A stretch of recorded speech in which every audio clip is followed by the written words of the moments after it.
지난 11월 18일 날 인천에서 이런 일이 있었죠. 낮 12시 한 20분 정도 되었을 때 인도로 걸어가는 사람들을 차가 돌진해서 치었습니다. 그래서 걸어가던 엄마하고 2살짜리 아이가 크게 다쳤습니다. 엄마는 이제 심정지 상태였다는데 이제 응급 호흡을 하면서 이제 좀 이렇게 소생되었지만 계속해서 큰 증상을 입고 이제 치료하는 가운데 있었습니다. 지난 여름에 가까운 곳에서 이런 일이 있었죠. 대관령 휴게소에서 7월 2일 그것도 낮 12시 30분쯤 휴게소에서 식사하는 사람들에게 차량이 덮쳐갖고 그들 16명이 중경사를 입었던 사건, 아마 우리 성도님들 다 아실 겁니다. 지난번에 한번 휴게소를 한번 들러봤더니 거기 막 이제 뭐 이렇게 차단막도 쳐놓고 막 그렇게 이제는 한 것 같아요. 우리가 길을 걸어가도 인도로 가지만 차도와 인도가 분명히 구분되었지만 이제 안전하지 못한 그런 세상이고, 뭐 여기만이 그러겠습니까? 여기저기서 이러한 일들이 많이 이제 발생하고 있습니다. 그러기에 사람들은 어느 곳 하나 이제 안전하지 못한 겁니다. 우리 집은 안전할까? 뭐 집으로도 차가 돌진하는데 어디 그 하나 안전할 곳이 어디 있겠습니까? 1930년대에 호주에 있는 어떤 사람 부자가 세상에 안전한 곳이 있을까 이제 고민하게 되는 거죠. 그래서 이 전쟁, 그때 막 전쟁이 여기저기서 막 일어날 그럴 기미가 보일 때 안전한 곳을 찾아서 남태평양에 아주 이제 작은 섬을 구해서 거기서 이제 살려고 다 이제 이주를 하게 되는 겁니다. 근데 2차 세계 대전이 일어났을 때 거기가 완전 전쟁터 중심지가 되었다는 거예요. 또 한 신문에는 이제 3차 대전이 많이 일어나게 된다면 이제 핵이잖아요. 그때는 핵의 위협으로부터 안전한 곳이 어디 있을까, 어떤 나라가 가장 안전할까라고 이제 조사를 했더니 뉴질랜드라는 거예요. 뉴질랜드.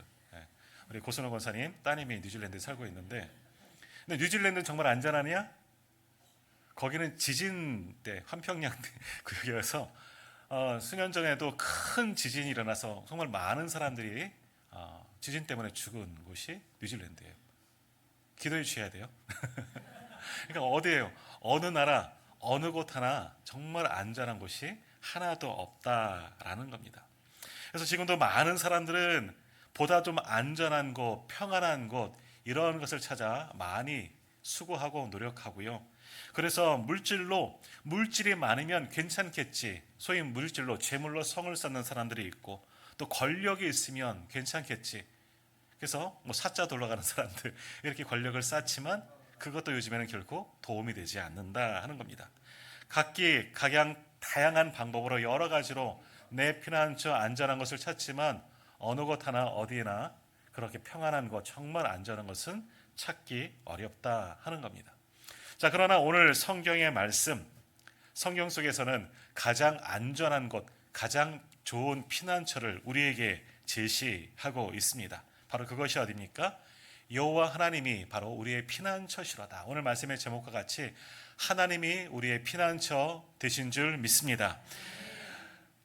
성경에 이 피난처, 하나님은 피난처이십니다 하는 말씀이 21번 정도, 21번이 있어요. 21번 정도 이렇게 나오고요. 특별히 시편에만 16번 정도가 그렇게 하나님은 우리의 피난처이십니다 라고 그렇게 나오고 있다는 거죠. 이 말씀과 같이 하나님은 우리의 피난처이신 줄 믿습니다. 어떤 환난이나 어떤 위기, 정말 그 어디 하나 세상 사람들이 만든 곳은 안전하지 못할지라도 하나님께 피할 때 바로 그것이 우리의 가장 안전한 피난처인 줄 믿습니다. 자, 오늘 보면 시편 46편은요. 이 종교개혁가 마틴 루터가 가장 좋아하는 그런 시편 가운데 하나였다는 거예요. 그래서 우리가 예배 후에 말씀 후에 찬송 부르겠지만 내 주는 강한 성이요. 사실 이건 종교개혁주일, 그러니까 10월 마지막 주일이 종교개혁주일이에요. 우리는 추수감사주일로 지켰지만 그때 많이 불려지는 찬양인데 그 찬양도 바로 이 시편 46편 1절 말씀에서 근거로 만들어진 그 찬양이라는 겁니다. 자, 그래서 루터도 정말 하나님이 뜻이 무엇일까 고민하는 가운데 종교개혁을 했지만, 종교개혁, 당시에는 이단이고 죽을 위기에 있었지만 담대하게 종교개혁을 이끌 수 있었던 이유가 뭐냐? 하나님을 의지했다는 거죠. 하나님의 나의 피난처인데 내가 이 일을 결단하고 감당할 수가 있었다는 겁니다. 그래서 오늘 본문의 이 시편 46편에 가장 많이 나오는 단어 가운데 하나가 바로 피난처라는 그런 단어입니다. 하나님께서 바로 우리의 피난처가 되어 주셨다 하는 말씀이지요. 그래서 오늘 말씀에 보면 우리가 쭉 말씀을 읽었습니다. 우리 교독, 오늘도 성시 교독을 할 때에도 오늘 본문의 말씀으로 우리가 함께 읽었는데, 오늘 말씀에 보면 어떤 일들이 있냐, 하나님은 우리의 피난처시다라는 겁니다. 소위 말하는 천지개벽이 일어나도, 지진이 일어나든 화산 폭발이 일어나든 자연재해가 일어나도 하나님께 피하는 자는 구원을 받는다 하는 거죠. 더욱이 하나님께서 우리가 살고 있는 이 성읍, 하나님의 성에 계시오니 하나님께 피하는 자는 이방 나라가 쳐들어와도 뭐 큰 소리가 나고도 땅이 녹아도 우리를 안전하게 지키시고 보호하시고 마침내 승리하게 하신다 하는 것이 오늘 본문의 말씀이다라는 겁니다. 그러니 하나님께 나아가자는 거죠. 하나님께 피하자. 하나님 우리의 피난처가 되신다. 그 하나님께만 영광 올리자 하는 것이 오늘 본문의 말씀입니다. 자, 오늘 본문의 말씀, 우리가 이제 새벽에 이제 시편을 지난 목요일부터 묵상하고 있는데요. 시편은 이제 표제어라는 것이 있습니다. 시편 몇 편입니다 하는 옆에 작은 글씨로 이렇게 가로쳐서 쓰여진 말씀이 있죠. 오늘 이 시편 46편에 보면 표제어가 있는데 한번 같이 읽어볼까요? 작은 글씨여서 잘 안 보이시는 분도 계시겠지만 한번 표제어 같이 읽겠습니다. 고라 자손의 시, 인도자를 따라 알라못에 맞춘 노래. 자, 누가 지었느냐? 고라 자손이 지었다는 겁니다. 사실 고라 자손은요, 이 하나님께 예배하기에 참 부끄러운 사람들이죠. 하나님을 대적하고 하나님이 세우신 종 모세를 대적했던 사람들이 고라였습니다. 그의 후손들, 그때 대적하다가 어떡합니까? 하나님의 심판을 받고 땅이 갈라져서 거기에 갇혀서 죽게 된 죄, 하나님의 징계를 받은 사람이 고라고요. 그 후손들 레위 자손입니다. 그 후손들이 고라 자손이에요. 어찌 보면 조상들의 부끄러움 속에서도 하나님의 은혜로 살아남은 자들이 하나님을 향하여 열심을 품고 나아가는 사람들인데, 이들이 훗날은 어떻게 되었느냐? 다윗 시대, 솔로몬 시대 그 이후로는 하나님의 성전에서 찬양대 가문이에요. 이 고라 자손은요, 우리 찬양대도 있지만 찬양대 가문이라는 거, 레위 자손 중에서 구별되어서 하나님을 찬양하는 사람들, 얼마나 큰 은혜예요. 이미 심판을 받아 마땅한 이 가족이지만, 가문이지만 하나님의 은혜로 구원받고 하나님을 찬양하는 직분을 지은 이 가문이 고라 자손들입니다. 대대로 이들은 하나님의 집에서 찬양대로서 그렇게 사역을 감당하고, 그 중에 하나, 이제 고라 자손 중에 하나가 오늘 시편을 기록했다라는 겁니다. 그러니까 고라 자손은 찬양대를 이끄는 리더 그룹입니다. 근데 어떻게 부르느냐? 그다음 인도자를 따라, 그러니까 인도자, 우리로 말하면 이제 지휘자를 따라서 알라못에 맞춘 노래. 알라못은 어제 아침에 셀라라는 말씀을 새벽에 잠깐 드리긴 했지만 높이 올리다 하는 이런 뜻이 담긴 그런 말씀인 것 같아요. 그러니까 인도자를 따라 어떻게 높이 올리는지 자세히는 모르겠지만, 인도자, 지휘자의 지휘를 따라서 하나님을 아주 더 높게 찬양하는 노래가 오늘 본문의 말씀이다 하는 그런 뜻이 됩니다. 자, 이 오늘 시편의 그런 역사적인 배경은 뭐냐? 열왕기하 19장과 이사야 37장에 나오는 내용이 오늘 본문 말씀의 배경이 되는 그런 시대입니다. 자, 그 시대는 어떤 시대이냐? 당시는요, 이 시대적 배경은 뭐냐? 남유다, 그러니까 북왕국과 이스라엘은 남왕국으로 나누어졌죠. 북은 이스라엘, 남쪽은 유다라는 그런 이름으로 두 나라가, 한민족이지만 두 국가가 존재했던 시대입니다. 마치 우리나라가 남북으로 나눠진 것처럼 말이죠. 그런데 남유다의 왕은 히스기야, 우리가 너무나 잘 알고 있는 히스기야 왕이 다스리던 때입니다. 근데 그때 어떤 일들이 있었느냐? 이때가 기원전 705년에서 681년 그런 사이였었는데, 그때 그 이스라엘 북쪽에는요, 대제국 아수르라는 그런 제국이 있습니다. 300이라는 영화, 제가 이제 자주 거론하는 이야기인데, 300이라는 영화에 나오는 뭐 아하수에로와, 거기는 이제 크세스라고 표현하는데, 이제 그 윗대예요. 그러니까 이제 아수르 제국이 처음 큰 제국을 이루고 이 근동 지방들을 거의 다스리, 유럽까지 영향을 끼쳤던, 남쪽으로는 이집트까지 영향을 끼쳤던 그런 때가 히스기야 왕이 남유다의 왕으로 있던 그런 시대였습니다. 더욱이 그때 어떤 일들이 있었느냐? 아수르가 저 북방 세력들을 다 통합하고 점령하고 그 여세를 몰아서 남쪽까지 내려오던 때예요. 그래서 북쪽에 있던 이스라엘은 이미 아수르의 군대에 의해서 완전히 멸망되었던 그때가 히스기야 왕이 다스리던 시대였습니다. 그리고 그 여세를 몰아 남유다도 돌파하고 애굽까지 이집트까지 내려가려고 하던 그런 시대였죠. 그래서 아수르 왕의 군대가 당시 이제 산헤립 왕이었는데 18만 5천 명의 대군으로 남유다를 침공하게 됩니다. 예루살렘 성을 완전히 에워싼 상황이 오늘 말씀의 배경이 되는 그런 시대입니다. 자, 이때 히스기야 왕과 남유다의 백성들, 예루살렘 성전 안에 있던 백성들은 이 산헤립 아수르 왕의 군대 18만 5천 명을 대적할 수가 없어요. 싸워봤자 질 수밖에 없었던 그런 시대입니다. 그래서 그들이 할 수 있는 일은 뭐냐? 사실 예루살렘 성전이 천연 요새이거든요. 그래서 문을 걸어 잠그고 안에서 버티는 것. 우리가 옛날에 그 남한산성에서 병자호란 때 남한산성에서 버티다가 항복했잖아요. 그것과 똑같은 시대를 겪었습니다. 예루살렘 성문을 걸어 잠그고 안에서 버티는 거죠. 그것밖에 할 수가 없었습니다. 근데 그것도 얼마 가지 못합니다. 왜? 먹을 것이 없으니까.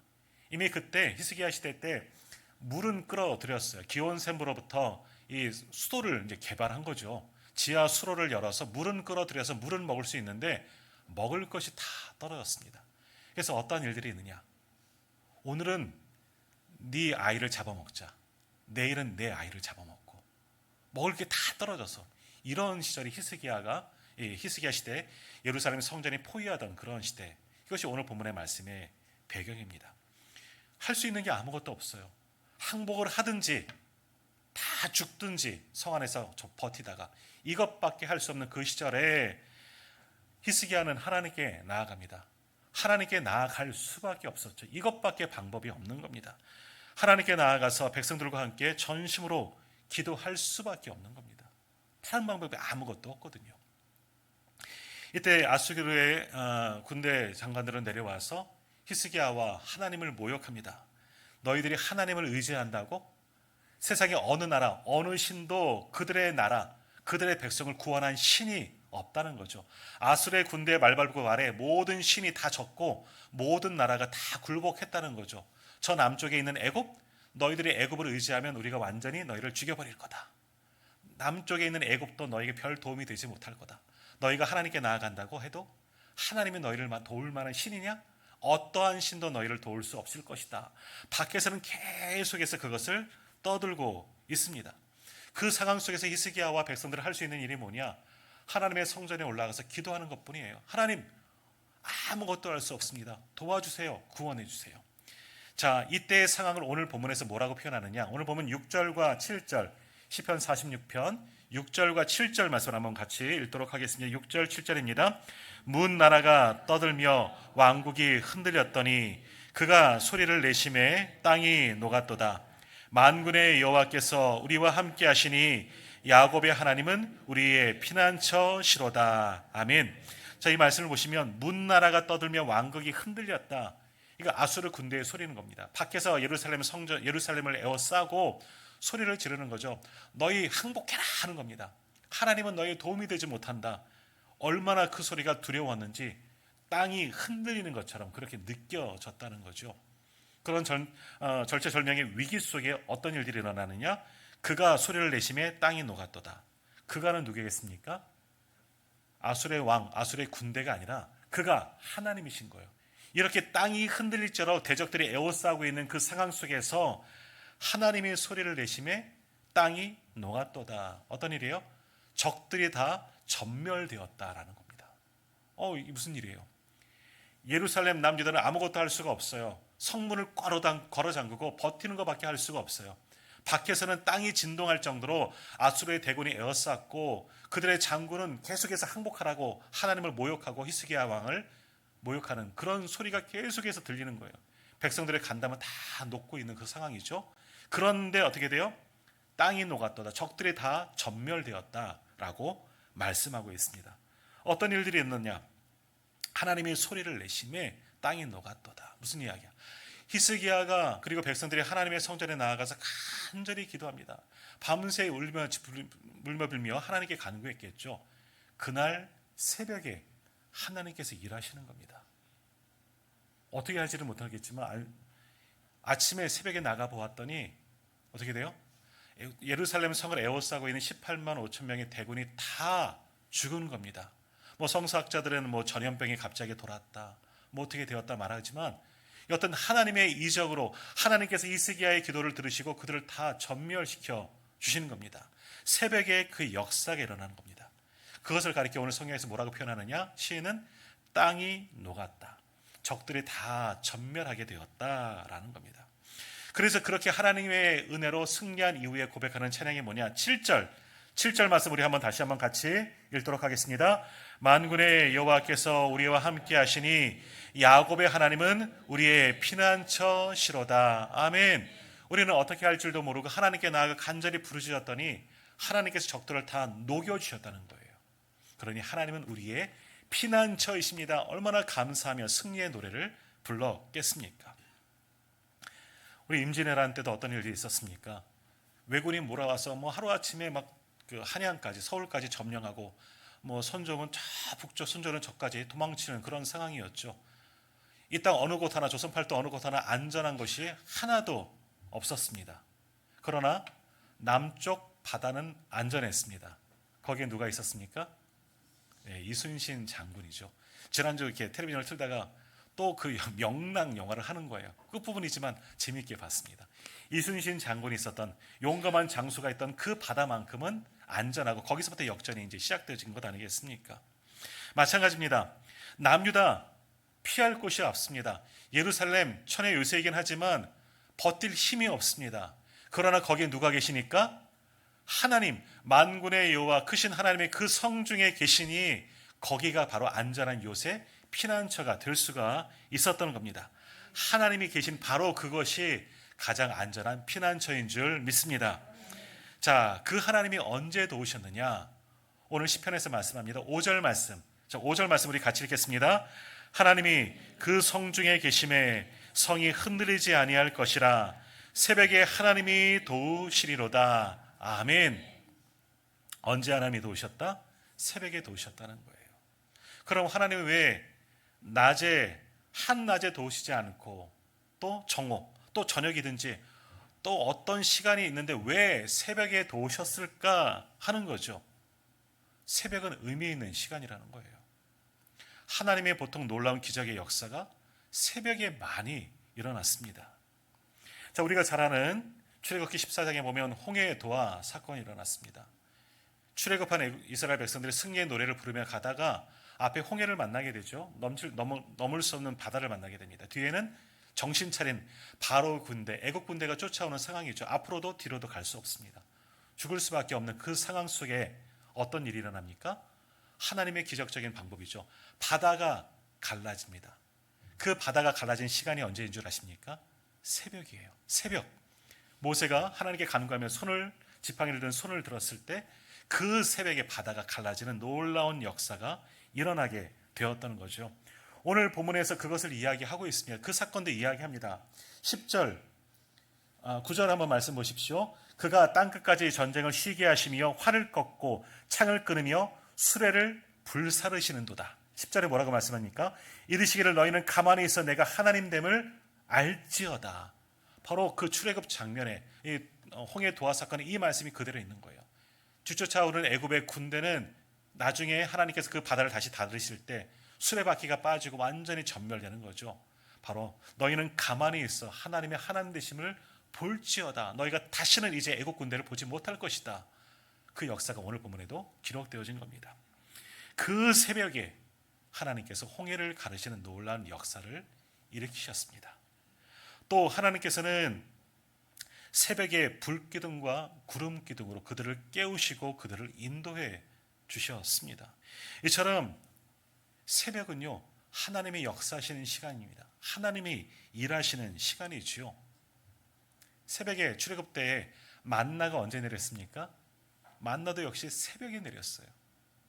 하나님의 백성들을 먹이시려고 40년 동안 한결같이 새벽마다 하나님의 은혜가 하늘로부터 내려왔다는 겁니다. 해가 뜨면 만나는 다 녹고 사라집니다. 새벽에 나온 사람들만 하나님이 주신 신령한 음식을 먹을 수가 있었다는 겁니다. 새벽에 나오지 않으면 다 굶어 죽는 거죠. 모세가 율법을 받았을 때 그때도 새벽이었습니다. 여리고성 그 무너진 시간도 언제인 줄 아십니까? 그때도 바로 새벽이었습니다. 7번째 날 성벽 여리고성을 돌면서 마지막에 함성을 지를 때 무너진 그 시간도 새벽이었다는 거죠.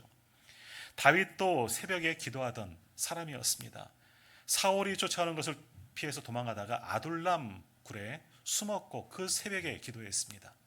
아둘람, 사울 때문에 도망치다가 아둘람이라는 굴에 숨었는데 거기서 기도했더니 하나님의 은혜로 구원받았다는 거죠. 근데 신기하게 아둘람 굴이 있어요. 아둘람이라고 불려지는 굴이 있어서 그곳에 숨었는데 하나님의 도우심을 받았습니다. 이 아둘람의 뜻이 뭐냐? 제가 오늘 말씀 요약에도 기록해놨지만 거기가 피난처라는 뜻을 가지고 있습니다. 알고 도망간 게 아니라 굴이 있어서 숨었는데 그것이 피난처라는 아둘람이라는 뜻이고 거기서 그 새벽에 하나님께 숨어 기도했더니 하나님께서 다윗을 구원해 주셨다는 거지요. 자, 새벽에 또 어떤 일들이 있습니까? 예수님이 부활하던 시간도 마찬가지로 새벽이었습니다. 마리아가 부활하신 예수님을 만난 그 시간도 새벽이었다는 거지요. 오늘 본문 말씀은 다시 한번 돌아가십시오. 아수로의 사네립 왕의 18만 5천 명의 군대가 언제 전멸되었느냐? 히스기야는 한밤에 기도하였고 그날 새벽에 하나님께 주의 천사를 보내셔서 그들을 다 쓸어버리셨습니다. 새벽에 하나님의 역사가 일어났다는 겁니다. 뭡니까? 하나님은 새벽에 우리를 도우시는 줄로 믿습니다. 새벽에 특별한 은혜가 일어나게 되는 줄 믿습니다. 새벽은 놀라운 시간이에요. 그래서 예수님도 하나님이 아니십니까? 새벽에 일찍 깨어 기도하셨습니다. 밤 늦게까지도 기도하셨지만 예수님도 새벽 미명에 아직 동트기 전이라는 거죠. 그때 분명히 기도하셨다는 거죠. 하나님이 일하시는 시간, 그 시간 주님도 하나님을 만나고 하나님으로부터 능력을 공급받고 하루를 감당할 힘을 얻게 되었다는 겁니다. 오늘 우리도 새벽을 깨우고 그 새벽에 일하시는 하나님을 만나는 저와 우리 성도님들 되기를 간절히 소망합니다. 분당에 가면은요 갈보리 교회라는 곳이 있습니다. 제가 신대원 때 이제 거기 가서 수련회를 한 적이 있는데요. 굉장히 큰 교회고 지금은 은퇴하셨는데 이필재 목사님, 저희 이제 선배님이신데 이필재 목사님이 그곳을 이제 담임하셨습니다. 원래 이필재 목사님은요 미국 휴스턴에서 이제 교회를 개척하고 이민 목회를 하셨던 분인데 영락교회를 이제 섬기셨던 박조준 목사님이 먼저 개척하신 교회 갈보리 교회예요. 나중에 갈보리 교회에서 박조준 목사님이 은퇴하시면서 미국에 건너가셔서 이필재 목사님하고 너 나랑 교회 바꾸자. 그래서 이필재 목사님이 분당 갈보리 교회로 오시고 박조준 목사님은 마지막 그 교회 가서 이제 마침 이제 은퇴를 하셨는데 이필재 목사님이 이제 미국에서 교회를 개척할 때 그런 이야기입니다. 우리 한인 교회가 이제 각 나라 여기저기 교회를 세우는데 사실은 처음부터 이런 교회 건물을 세우는 게 아니고요. 임대에서부터 시작합니다. 어떤 곳을 임대하느냐? 현지인 교회들을 임대합니다. 미국에서는 미국인 교회를 임대하고 유럽에 가면 유럽인들의 교회를 임대해서 그렇게 자신의 예배에 처소를 사용하는 거죠. 아침에는 낮에는 현지인들, 미국이면 미국인들이, 유럽이면 유럽인들이 예배하고 오후나 다른 시간에 주일날 예배를 하는 경우가 참 많이 있습니다. 그래서 이 이필재 목사님도 미국에 있는 휴스턴에 가서 한 교회 요청을 하는 겁니다. 여기서 우리가 예배를 하겠습니다. 요청을 하면서 하나 더 요청을 하는 거예요. 여기서 새벽 기도 할 수 있습니까?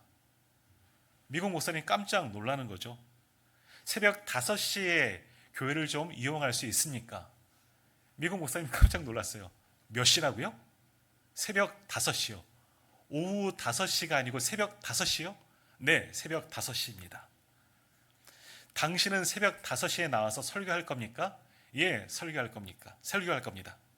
매일 나올 겁니까? 네, 매일 나올 겁니다. 그러다 죽으면 어쩌랍니까? 안 죽습니다. 자, 이게 우리 한국 풍토에는 익숙한 거예요. 우리 새벽 5시에 새벽 예배 하잖아요. 근데 미국이나 유럽에서는 이게 익숙치 않은 거예요. 한국인들만 그렇습니다. 한국 교회만 그런 거예요. 그래서 미국 교회가 목사님들이 이제 당회를 열은 거예요. 한국에서 아무개 목사가 와서 새벽 5시에 교회를 좀 빌려달라고 하는데 이걸 빌려줘야 합니까? 말아야 합니까? 당회가 열린 거죠. 그리고 이제 미국 사람들이 이해를 못하는 거예요. 5시에, 새벽 5시에 무슨 예배를 드리느냐? 그때 누가 오느냐? 누가 설교를 하느냐? 미국 목사님들 일주일에 한 번밖에 설교를 안 하는데 그런 거죠. 그래서 당회를 열고 뭐 그렇게 한다니까 우리가 빌려줍시다 하고 이제 결정을 내린 겁니다. 특별히 이제 미국 사람들은 이제 계약서를 잘 쓴대요. 그래서 계약서를 쓰는 거죠. 교회를 새벽 5시에 빌려드리겠습니다. 하지만 거기서 일어나는 모든 책임은 우리는 모릅니다. 당신이 책임지십시오 하고 이제 서류를 만들어서 이필재 목사님에게 사인하라고 이제 당의 서기 장로님을 이제 보냈습니다. 당의 서기 장로님이 이제 미국인이죠. 이필재 목사님께 그 당에서 교회에서 준 서류를 가지고 와서 내어밀면서 이제 여기다 사인하십시오. 그리고 새벽 5시부터 이제 예배하십시오 라고 이야기를 합니다. 그러면서 하는 말이 이제부터 다 그 시간에 일어나는 모든 문제는 목사님이 책임지십시오 라고 이야기를 합니다. 네, 그렇게 하겠습니다 하면서 이제 사인을 하고 이제 계약을 맺었습니다. 그러면서 마지막으로 이 장로님이 목사님에게 이렇게 이야기하는 거예요. 목사님, 새벽 5시에는 하나님도 주무십니다. 새벽 5시에 하나님이 주무실까요? 아니죠. 하나님은 우리를 위해서 졸지도 주무시지도 않으시는 분이신 줄 믿습니다. 그럼 새벽 5시에 예배한다고 미국 목사님들이 이야기하는 거죠. 죽을까요? 아니요. 지금도 목사님 건강하게 사역 잘 감당하고 한국에 와서도 얼마나 잘 감당하시는 큰 교회입니다. 분당 갈보리 교회는. 목사님은 그 새벽 미국에는 아마 모든 교회들 한인교회 빼놓고는 다 문 닫았을 거예요. 아마 권난세 권사님 잘 아실 것 같은데 한인교회만 대부분의 한인교회는 그때나 물론 시간은 조금 다를 수 있어요. 6시나 또 7시에 사정에 맞추어서 현지 사정에 맞춰서 그렇게 예배할 수 있지만 새벽에 깨어 기도하는 교회는 한인교회밖에 아마 없을 거예요. 이필재 목사님도 그 새벽에 5시에 교회를 임대하고 그때부터 예배하면서 교회가 세워지게 되었고 거기에서부터 부흥의 큰 역사를 이루게 되었다는 겁니다. 왜? 그 새벽에 하나님의 도우심을 받고 하나님께 기도했거든요. 처음에 누가 예배했겠습니까? 아마 목사님과 사모님, 아마 목사님 가족만 나가서 기도했을 거예요. 그러다가 정말 기도가 갈급한 한인들이 소문을 듣고 모여들게 되고 함께 기도하며 함께 교회를 세워나가며 좋은 교회를 그렇게 만들어 나갔을 겁니다. 저는 새벽에 역사가 일어나게 되는 겁니다. 자, 세상은 정말 안전한 곳이 하나도 없습니다. 서두에도 말씀드린 것처럼 길을 가다가도 언제 차가 덮쳐서 나를 칠지 몰라요. 내 집에 있다고 내 사업장에 있다고 안전하느냐? 아니 뭐 사업장까지 뚫고 들어오는데 어떻게 버틸 수가 있습니까? 요즘에도 우리나라도 지진의 안전한 지대가 아니에요. 뭐 곳곳에 지진이 일어나는 것은 그렇다고 많은 피해를 본 것은 아니지만 이 땅도 어떻게 될지는 모르는 그런 세월 속에 살고 우리는 물론 안전 불감증에 걸려 있지만 세상 사람들은 우리나라를 위험한 나라로 보잖아요. 왜? 북한이 언제 공격할지 모르고 핵을 쏠지 모르기 때문에. 그러나 우리는 이제 편안하게 있지만 그래요. 세상 어느 곳도 안전하지 못합니다. 피난처는 결코 없습니다. 그러나 하나님께 피하는 자는 하나님이 우리의 피난처가 되어 주시는 줄로 믿습니다. 더욱이 주의 전에 올라와 히스기야도 어디서 기도했습니까? 자기 침상에서 기도하지 않았습니다. 성전에 올라가 기도했습니다. 아니 그것밖에 할 게 없어요. 사실은요. 왕이지만 아무것도 할 게 없거든요. 할 수 있는 일은 하나님의 성전에 올라가 예루살렘 성전에서 엎드려 면벽하고 기도하는 것뿐이죠. 그렇게 밤새 기도할 때 하나님께서 새벽에 응답하여 주셨다는 거예요. 자, 오늘 우리가 가지고 있는 모든 문제들, 또 근심, 염려들, 걱정거리들 내 마음에만 담아두고 머릿속에 밤새 고민할 필요 없이 새벽에 일찍 일어나셔 주의 전에 올라와서 함께 기도합시다. 그 새벽에 주의 전에서 기도할 때 하나님께서 그 새벽에 역사하여 주시는 줄로 믿습니다. 오늘 새벽에 하나님은 깨어 일어나셔서 아니 그때는 주무시지도 않고 예루살렘 성을 둘러싸고 있는 아수르 군대 18만 5천 명을 완전히 전멸시켜 주셨습니다. 히스기야에게 승리의 기쁨을 허락하여 주셨던 것처럼 오늘날에도 깨어 기도하는 모든 성도들에게 새벽에 일하여 주실 줄로 믿습니다. 오늘 그 새벽 하나님께서 우리를 위하여 일하시는 시간인 줄 믿습니다. 그 새벽에 성전에서 기도함으로 피난처 되신 하나님을 만날 수 있는 우리 모두가 되기를 간절히 소망합니다. 더욱이 그 새벽 주의 성전에서 우리가 함께 기도함을 통하여서 그 새벽에 성전에서 일하시는 하나님을 만날 수 있는 저와 우리 모든 성도님들 다 되시기를 주님의 이름으로 축복합니다. 기도하겠습니다.